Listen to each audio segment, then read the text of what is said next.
नमस्कार दोस्तों, प्रिय विद्यार्थियों, हिंदी व्याकरण की क्लास में एक बार फिर से आपका हार्दिक अभिनंदन है, हार्दिक स्वागत है।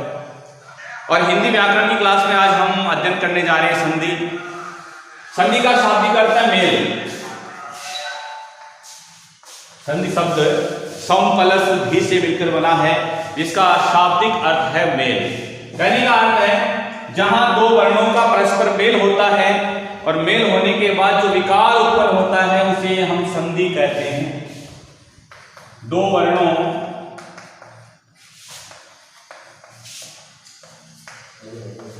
के मेल से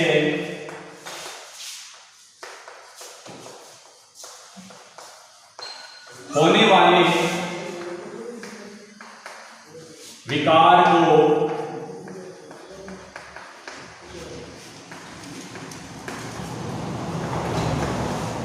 संधि कहा जाता है। जहां दो वर्ण परस्पर मिलते हैं और परस्पर मिलने से जो विकार उत्पन्न होता है उसे हम संधि कहते हैं। संधि का शाब्दिक अर्थ है मेल। कहने का अर्थ है जहां दो वर्ण, दो ध्वनियां आपस में टकराती है, आपस में मिलती है और मिलने से जो परिवर्तन होता है उसे हम संधि कहते हैं। संधि शब्द जैसे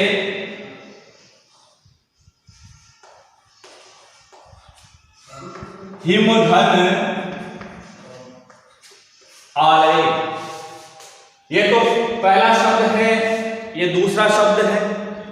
पहले शब्द का जो अंतिम वर्ण है, जो पूर्व वाला शब्द है उसका जो अंतिम वर्ण है और जो दूसरा शब्द है उसका पहला वर्ण, इन दोनों में परस्पर क्या होगा? इन दोनों वर्णों में परस्पर मेल होगा, परस्पर दोनों मिलेंगे। कहने का अर्थ है यहाँ जो ध्वनियां हैं, जो वर्ण हैं, वो आपस में मिलेंगे और मिलकर के जो परिवर्तन होगा, विकार आएगा, उसे हम संधि कहते हैं। जैसे यहाँ पे है ऐ स्वर, मैं वर्ण है और मैं वर्ण में कौन सा स्वर मिला है? ऐ स्वर मिला है। और इस बाद वाले वर्ण का जो पहला वर्ण है, पहला अक्षर है, इसमें कौन सा स्वर है? आ। अब इन दोनों के बीच में क्या होगी? संधि होगी। ए और ए मिलकर के वर्ण बनता है आ। कहने का अर्थ है जब हम दीर्घ संधि पढ़ेंगे, ए और आ मिलकर के एक नया विकार उत्पन्न हुआ। कहने का अर्थ है आ। तो कुल मिलाकर के ये जो आ है ये किस में मिलेगा? इस मैं वर्ण में मिलेगा और क्या बनेगा? हिमा। अब इस शब्द का क्या बचा? केवल लय और ये बचा और हमारा शब्द क्या बना? हिमालय। वापस देखिए, इसमें से हमने ऐ स्वर निकाल दिया। ऐ स्वर निकालने पर ये जो मैं है ये क्या हो गया? ये स्वर रहित हो गया, आधा हो गया। और इसमें से हमने आ निकाल दिया। आ निकालने पर इधर क्या बचा? इधर ल और ये बचा। अब इस ए और आ है, ये दोनों मिलकर के क्या हो गया? आ। अब ये जो आ स्वर है ये पुनः किसमें मिलेगा? इस मैं में मिलेगा और हमारा शब्द क्या बनेगा? हिमालय। कहने का अर्थ है जहां दो वर्णों के परस्पर मेल से जो विकार उत्पन्न होता है उसे हम संधि कहते हैं। इन दोनों शब्दों में आपस में क्या हो गई है? संधि हो गई है।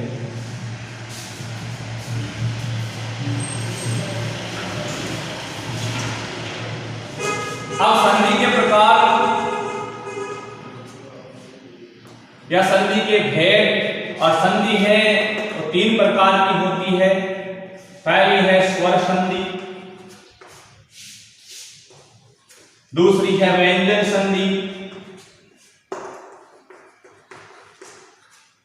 और तीसरी है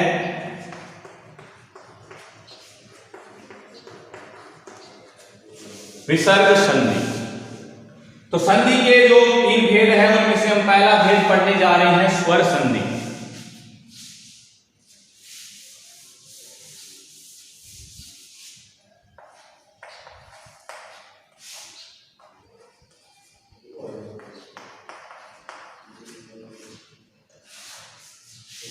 स्वर हिंदी भाषा में, हिंदी व्याकरण में हम पढ़ते हैं कि वर्ण है, वर्णों के जो भेद है स्वर और व्यंजन। तो स्वर है वो कितने होते हैं? हिंदी व्याकरण में 11 स्वर है। कहने का अर्थ है जब दो स्वर आपस में मिलते हैं और मिलकर के जो विकार उत्पन्न होता है उसे स्वर संधि कहा जाता है। परस्पर स्वर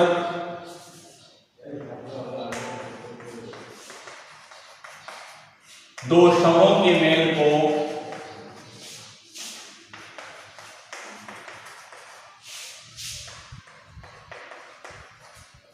स्वर संधि कहा जाता है।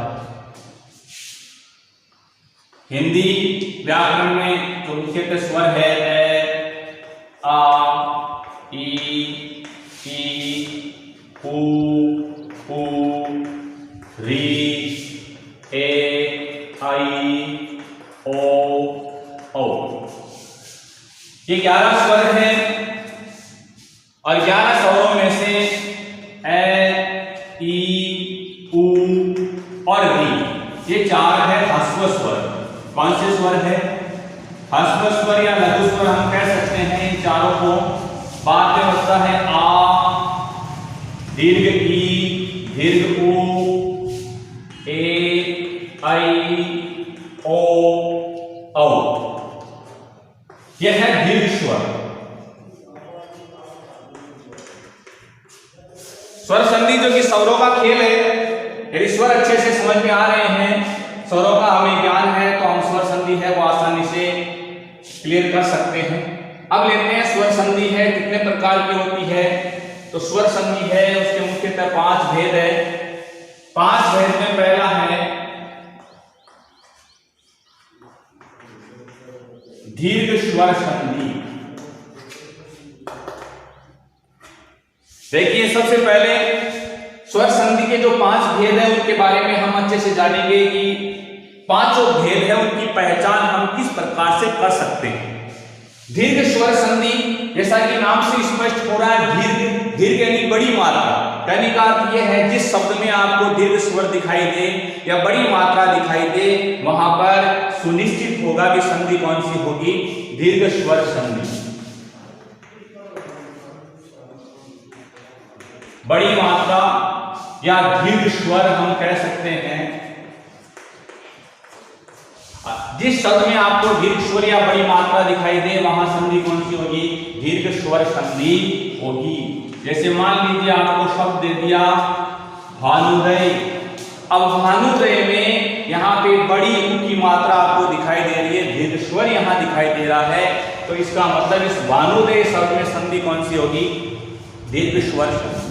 अब आपके दिमाग में यह भी आ रहा होगा कि इसमें आ दीर्घ स्वर भी है, लेकिन आ दीर्घ स्वर है वो प्रारंभ में है। प्रारंभ में और अंत में आने पर वहां संधि नहीं होगी। संधि है और शब्दों के बीच में कहने का अर्थ संधि विच्छेद करने के बाद दोनों शब्दों का सार्थक अर्थ निकलेगा, सभी वो मानी जाएगी। जैसे यदि इसको मैं अलग करूं तो इसका कहने का अर्थ प्रारंभ में आ स्वर आया। अब आप कहोगे कि प्रारंभ में आ स्वर आ गया, इसका मतलब आपने यही कह दिया कि हाँ दीर्घ स्वर संधि है, और आप यहां संधि विच्छेद करोगे तो भय प्लस आनुदय। अब भय का कोई सार्थक अर्थ नहीं है, इसका मतलब ये संधि विच्छेद गलत है। कहने का अर्थ है अब यहां हम लेते हैं कि भानु और उदय। अब देखिए भानु का अर्थ सूर्य और उदय का अर्थ उदय होना, तो यहां सार्थक शब्दों का अर्थ है वो निकल रहा है। तो कहने का अर्थ जहां बड़ी मात्रा है दीर्घ स्वर दिखाई दे वहां संधि कौन सी होगी, वहां दीर्घ स्वर संधि होगी। जैसे भानुदय है, नदीश, गिरीश, परमादेश, विद्यालय,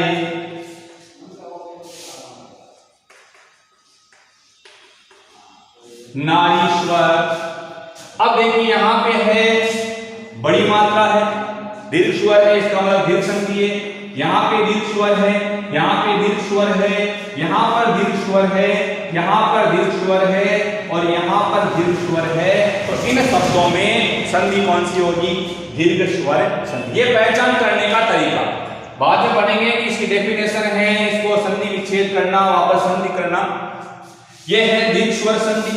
दूसरी संधि आती है गुण संधि, और गुण संधि की पहचान करने का तरीका है एक मात्रा।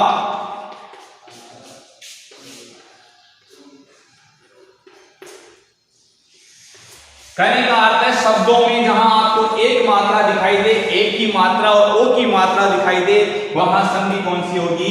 वहां गुण संधि होगी। अब आप कहोगे कि यहां पे आपको एक मात्रा दिखाई दे रही है, एक मात्रा दिखाई दे रही है, लेकिन जब आप संधि विच्छेद करोगे तो शब्दों का कोई सार्थक अर्थ नहीं निकलेगा।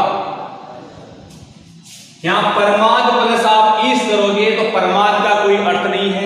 यहां परम प्लस आदेश ही होगा, परमाद प्लस ईश नहीं होगा। यदि आप गुण संधि के हिसाब से यदि संधि विच्छेद करना चाहो तो कहने का अर्थ है संधि विच्छेद करने के बाद शब्दों का सार्थक अर्थ निकलना बहुत जरूरी है, तभी वो सही संधि विच्छेद है वो माना जाएगा।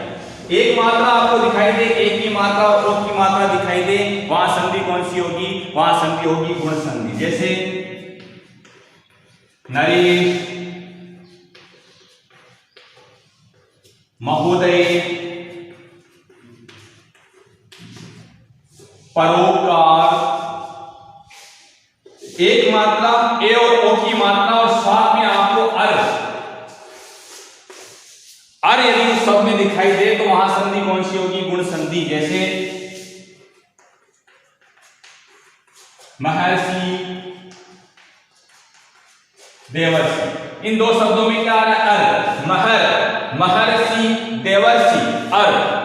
तो कहने का अर्थ है एक मात्रा आपको जहां दिखाई दे, जैसे यहाँ ए की मात्रा है, यहाँ ओ की मात्रा है, यहाँ ओ की मात्रा है, यहाँ अर है और यहाँ अर, तो इन शब्दों में संधि कौन सी होगी? इन शब्दों में संधि होगी गुण संधि। तीसरी संधि है स्वर संधि का तीसरा भेद है, कौन है? वृद्धि संधि।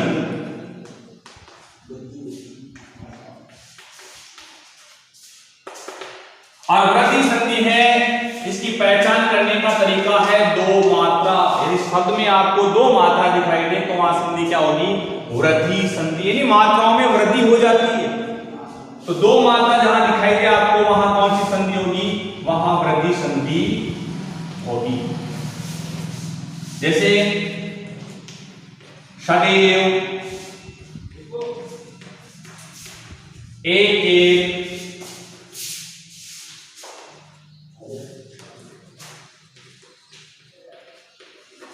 महौषधि। तो इन शब्दों में दो दो मात्राएं आपको दिखाई दे रही है, वनौषधि। तो इन शब्दों में संधि कौन सी होगी? वृद्धि संधि। जहां दो मात्रा दिखाई दे, मात्राओं में वृद्धि दिखाई दे आपको, तो वहां आपको संधि क्या बतानी है? वृद्धि संधि। कहने का अर्थ है कंपटीशन परीक्षा में सवाल पूछ लिया जाता है शब्द देकर के कि इस शब्द में कौन सी संधि है, तो पहले पहचान करने का तरीका है, हम अच्छी तरीके से पहचान करेंगे कि आखिर संधि है तो कौन सी है। यदि हमने पहचान कर ली कि इसमें वृद्धि संधि है तो फिर वृद्धि संधि के नियम के अनुसार हम इसका संधि विच्छेद भी करेंगे। स्वर संधि का अगला भेद है यण संधि। और यण संधि की पहचान का जो तरीका है वो है ये व रे।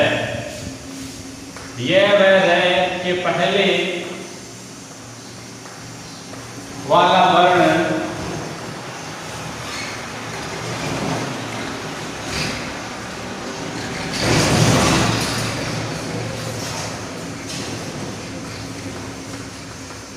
आधा दिखाई देगा। ये व और रे के पहले वाला जो वर्ण है वो जस्ट पहले जो वर्ण आएगा वो क्या होगा? वो आधा दिखाई देगा। जैसे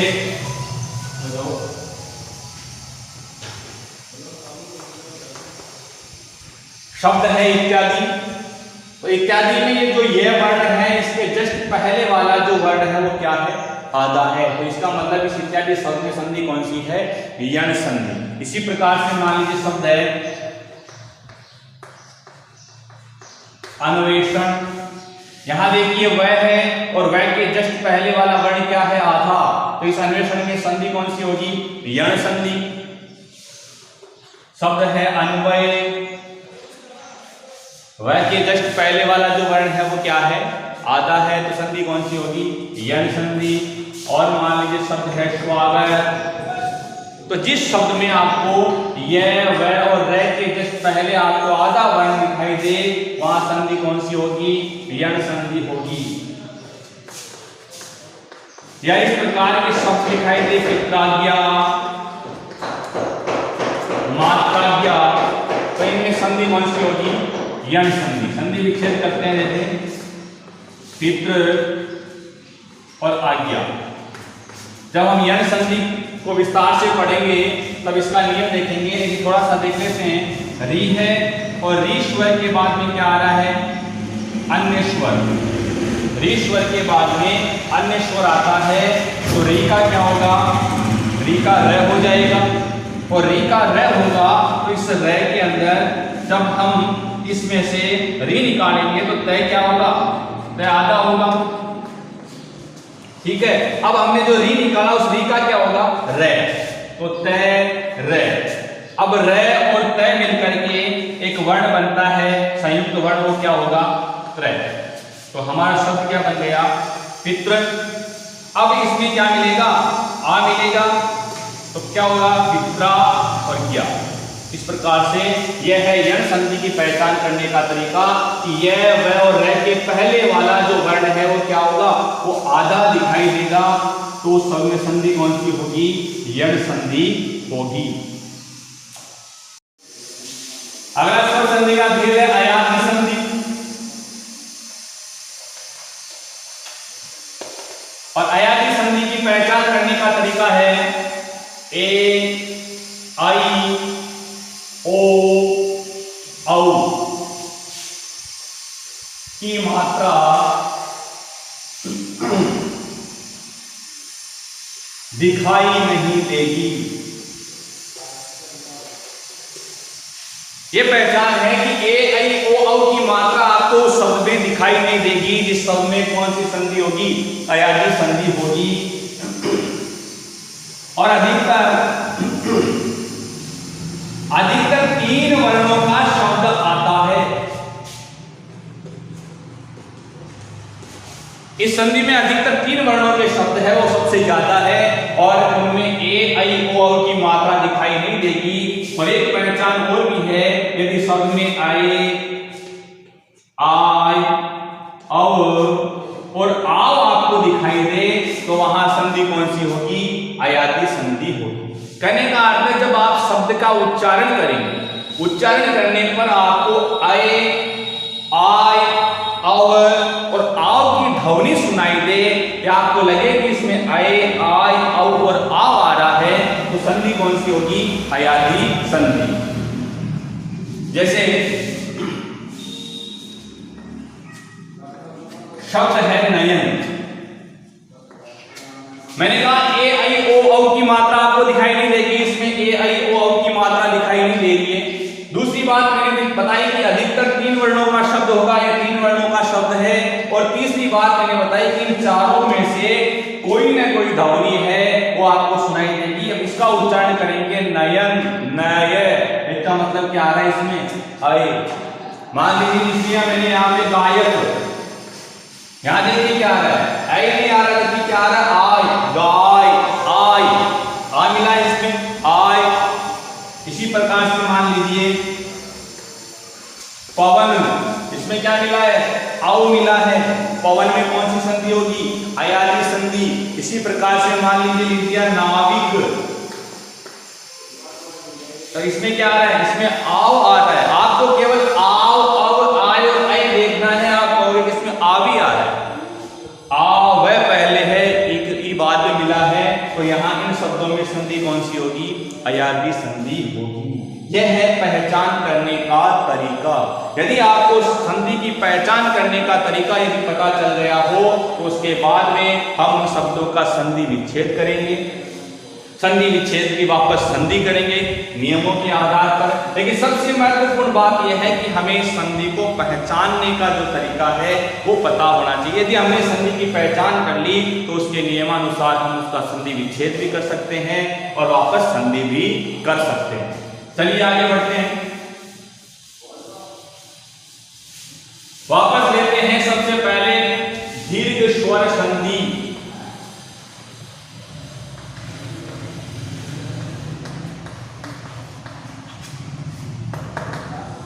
मैंने पहले बताया कि संधि है उसके नाम से स्पष्ट हो रहा है दीर्घ स्वर। कहने का अर्थ है जहां दो स्वर आपस में मिलकर के क्या हो जाते हैं, दीर्घ हो जाते हैं। अब कब हो जाते हैं दीर्घ? सीधी सी परिभाषा लेते हैं, जब दो समान स्वर मिलते हैं।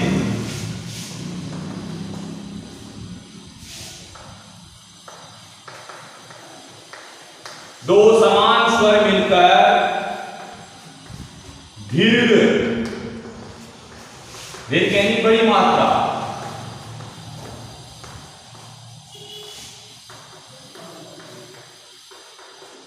जब दो समान स्वर मिलकर के क्या हो जाते हैं, दीर्घ हो जाते हैं, मात्रा बड़ी हो जाती है, वहां संधि कौन सी होगी, दीर्घ स्वर संधि।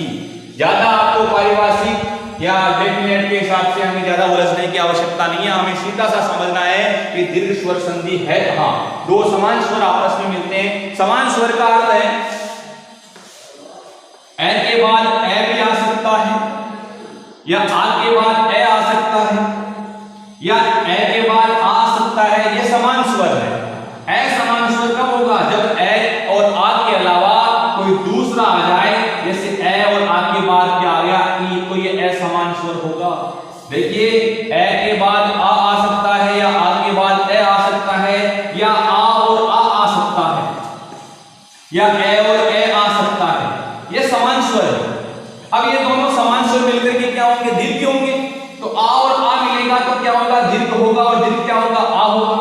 ए और आ मिलेगा तो दीर्घ क्या होगा, आ ही होगा। या मान लीजिए ए और ए मिलेगा तो दीर्घ स्वर क्या होगा, आ ही होगा। ये समान स्वर है। इसी प्रकार से ई लेते हैं, मान लीजिए ह्रस्व ई है, छोटी ई और छोटी ई, ह्रस्व और ह्रस्व मिलेगी तो क्या होगा, दीर्घ होगी, और दीर्घ क्या होगी, ये मात्रा क्या लगेगी, बड़ी मात्रा। इसी प्रकार से मान लीजिए ई और ई, दीर्घ और दीर्घ दोनों समान मिलेगी तो भी क्या होगी, दीर्घ ई होगी, मात्रा बड़ी होगी।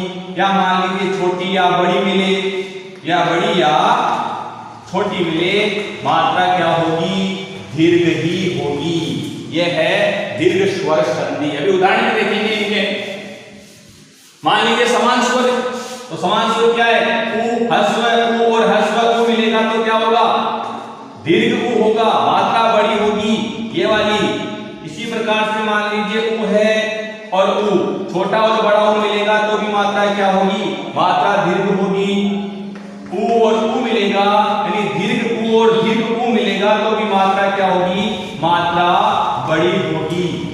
इसी प्रकार से मान लीजिए उ और उ मिलेगा तो मात्रा क्या होगी, मात्रा बड़ी होगी। चलिए एग्जाम्पल उदाहरण के आधार पर समझते हैं।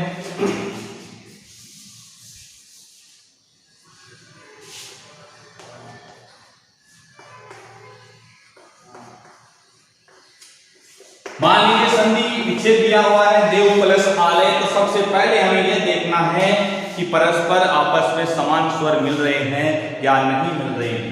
यहाँ इस पहले शब्द का अंतिम जो वर्ण है इसमें आपको स्वर देखना है कौन सा है। तो वह में कौन सा स्वर मिला है, ए स्वर मिला है।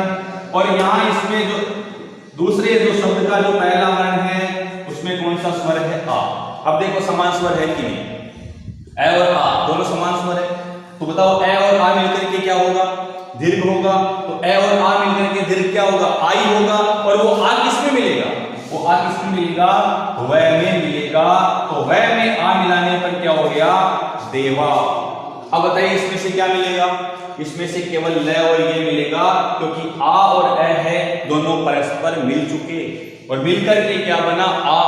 तो शब्द हमारा क्या बनेगा, देवालय। इसी प्रकार से मान लीजिए शब्द है गिरी और ईश। स्वर देखिए सबसे पहले शब्द का अंतिम वर्ण में कौन सा स्वर है, ई कौन सी है, छोटी है। बाद वाले शब्द में क्या है, ई, दीर्घ ई है। दोनों समान है, समान मिलकर के क्या होगा, दीर्घ होगा। और दीर्घ में क्या होगा, दीर्घ ई होगी, बड़ी मात्रा। अब बताओ बड़ी मात्रा किसमें मिलेगी, वो बड़ी मात्रा इसमें मिलेगी। इसमें छोटी लगी है लेकिन उसको निकाल दिया हमने, इसको निकाल दिया, इसको निकाल दिया, दोनों को मिलाकर क्या हुआ, दीर्घ की होगी।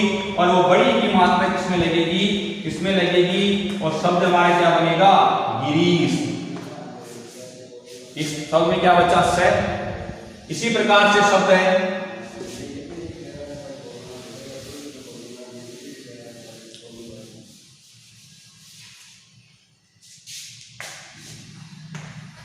वधु और उत्सव। अब यहां देखिए कौन सा स्वर है, यहां बड़ी ऊ की मात्रा है, दीर्घ स्वर है ये, और इस तरफ क्या है, ह्रस्व स्वर। लेकिन दोनों क्या है, दोनों समान है, तो दोनों समान स्वर मिलकर के क्या होंगे, दीर्घ ही होंगे। और ये दीर्घ ऊ की मात्रा किसमें मिलेगी, इसमें मिलेगी। तो इसमें पहले से मिली हुई है, इसमें से कौन सा मिलेगा, वो तो मिल गया। लास्ट में क्या बचा, आधा, तय, से और ये, और शब्द हमारा क्या बन गया, वधोत्सव। तो इस प्रकार से हमें दीर्घ स्वर संधि की है वो पहचान करनी है। इसी प्रकार से मान लीजिए शब्द आ जाता है भानुदय, तो दीर्घ स्वर की मात्रा आपको जहां दिखाई दे वहां संधि क्या होगी, वहां दीर्घ स्वर संधि होगी। बहुत बहुत धन्यवाद। दीर्घ स्वर संधि और संधि को पहचानने का तरीका यदि आप लोगों को अच्छा लगा हो तो चैनल को लाइक, सब्सक्राइब और शेयर जरूर करें। और जो भी समस्या हो, यदि कोई चीज़ आपकी समझ में न आई हो तो कमेंट बॉक्स में कमेंट करके हमें जरूर अवगत कराएं।